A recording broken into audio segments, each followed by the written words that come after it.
Assalamualaikum warahmatullahi wabarakatuh. Apa kabar anak-anak? Semoga kita semua selalu dalam keadaan sehat walafiat. Sebelum kita mulai pembelajaran, Bapak akan selalu mengingatkan kalian untuk menerapkan 3M, yaitu mencuci tangan, memakai masker, dan juga menjaga jarak. Cuci tangan dengan sabun pada air mengalir sebelum dan sesudah memulai kegiatan. Nah, kalau sudah cuci tangan, mari kita bersiap untuk memulai pembelajaran. Tujuan belajar kita hari ini adalah yang pertama, siswa dapat menganalisis penerapan nilai-nilai Pancasila dalam kehidupan sehari-hari secara tepat. Yang kedua, siswa dapat menggali isi teks yang dibaca dan didengar dengan baik. Yang ketiga, siswa dapat menganalisis posisi dan peran Indonesia dalam kerjasama di bidang ekonomi dalam lingkup ASEAN dengan baik. Mari sebelum kita memulai pembelajaran hari ini, alangkah baiknya kita awali dengan berdoa menurut agama dan kepercayaannya masing-masing. Berdoa dimulai.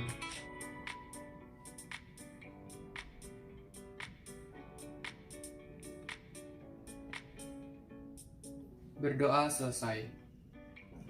Baik, di sini kita lihat kalau ada Edo yang ingin menyampaikan pendapatnya. Pemimpin yang baik akan memperhatikan kepentingan seluruh anggota yang dipimpinnya. Pemimpin yang baik juga akan selalu mengajak anggotanya berbuat baik. Jadi kalau ada pemimpin yang mengajak anggotanya untuk berbuat yang tidak baik, mempersulit anggotanya, itu bukanlah pemimpin yang wajib kita tiru. Ya, kita tinggalkan saja. Bapak akan menghadirkan sosok seorang pemimpin yang ada di buku tema kalian, di buku tema 7, yaitu Pak Abdi. Mari kita sambut bersama-sama Pak Abdi.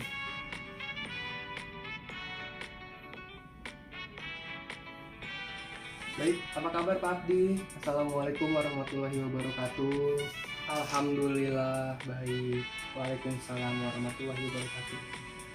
Ya, jadi di sini mungkin Bapak bisa memperagakan kembali bagaimana sih cara Bapak berpidato sehingga Pak Abdi itu bisa menjadi sosok yang menginspirasi. Mungkin bisa disampaikan sekarang. Oke, baik. Warga Kampung Palapa, sudah lebih dari 68 tahun negara kita berdiri mandiri. Merdeka dari penjajah. Setiap tahun kita berkumpul merayakannya, bukan tanpa tujuan. Aneka lomba dan kegiatan makan bersama adalah bentuk syukur kita atas kebebasan untuk hidup berkarya dan ungkapan terima kasih kita atas jasa para pahlawan yang berjuang untuk kemerdekaan ini. Wargaku tercinta, satu hal penting yang tak akan bosan saya sampaikan adalah agar kita selalu menjaga perilaku kita sesuai tuntunan agama. Aneka kegiatan yang kita lakukan dalam memperingati kemerdekaan ini harus selalu kita dasari dengan rasa syukur atas anugerah Tuhan. Dengan izin Tuhan Yang Maha Esa, para pahlawan berjuang merebut dan mempertahankan kemerdekaan negara kita. Kini, marilah kita mengisi kemerdekaan dengan berbagai kegiatan positif. Semua kegiatan hendaklah kita niatkan sebagai ibadah kepada Tuhan. Dengan begitu, Tuhan meridhoi semua yang kita lakukan. Selamat berpesta memperingati kemerdekaan bangsa, wargaku. Semoga Tuhan Yang Maha Esa selalu melindungi dan menuntun langkah kita. Semoga desa kita semakin maju, semoga seluruh warga semakin makmur dan bahagia.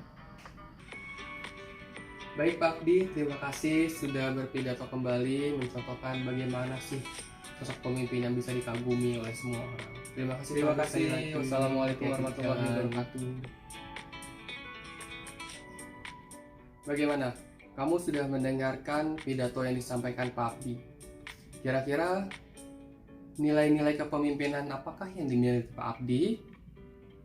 Lalu, apakah Pak Abdi sudah mengajak penduduknya mengamalkan nilai-nilai ketuhanan di dalam kehidupan? Sudah atau belum? Dan yang terakhir, apa sih yang dapat kamu teladani dari sosok Pak Abdi?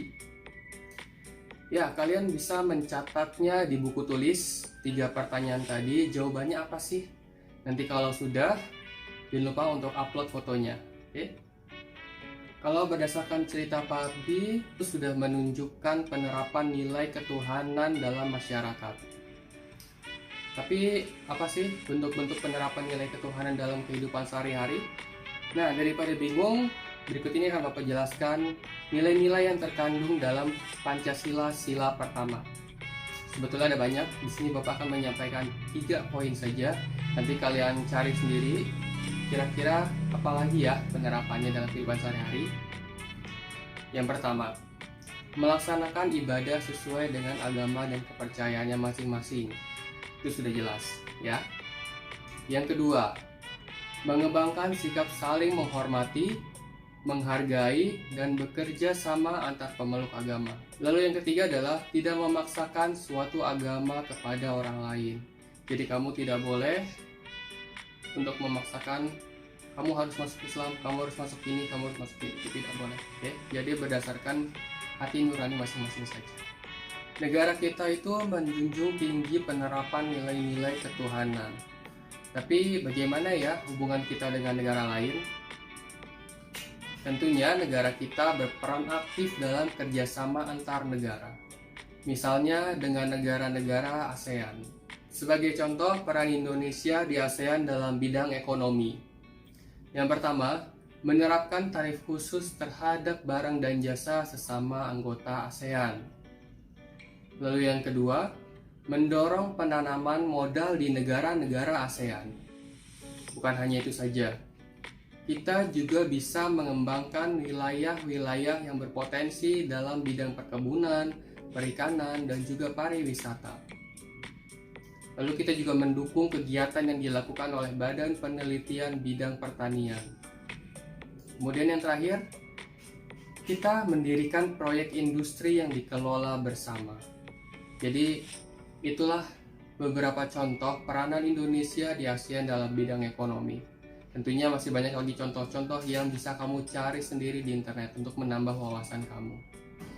Ya, kita sudah panjang lebar, banyak sekali materi yang kita pelajari hari ini.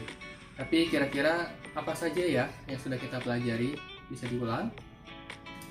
Ya, yang pertama, kita sudah memahami penerapan nilai Pancasila sila ke-1 dalam kehidupan sehari-hari. Yang kedua, kita sudah memahami isi teks pidato. Yang ketiga, mengetahui peranan Indonesia di ASEAN dalam bidang ekonomi. Ya, itulah yang sudah kita pelajari pada video pembelajaran kali ini. Untuk lebih memahami lagi, Bapak akan memberikan tugas kepada kalian. Silakan kamu catat di buku tulis, nanti hasilnya kamu foto dan upload di Google Classroom pada tempat yang sudah Bapak sediakan. Tugasnya yang pertama, buatlah tulisan tentang sosok Pak Abdi berdasarkan imajinasi siswa. Jadi berdasarkan imajinasi kamu, bagaimana sih sosok Pak Abdi itu di mata kamu? Ya, buat ceritanya berdasarkan versi kamu sendiri. Lalu yang kedua, identifikasilah unsur-unsur pidato yang disampaikan Pak Abdi tadi. Ya, itu sangat mudah, unsur-unsurnya apa saja sih yang ada dalam pidato Pak Abdi tersebut. Ya. Oke, yang terakhir, carilah informasi di internet sumber daya yang menjadi keunggulan tiap negara ASEAN untuk kegiatan ekspor. Nanti kalau sudah, kamu bisa upload foto tugasnya di Classroom. Oke, sekian itu saja pembelajaran kita hari ini. Semoga dapat bermanfaat oleh kita semua. Dan jangan lupa terapkan 3M kemanapun, kapanpun, dan dimanapun. Sampai bertemu lagi di video pembelajaran berikutnya. Kita akhiri dengan berdoa sebelum mengakhiri kegiatan. Berdoa dimulai.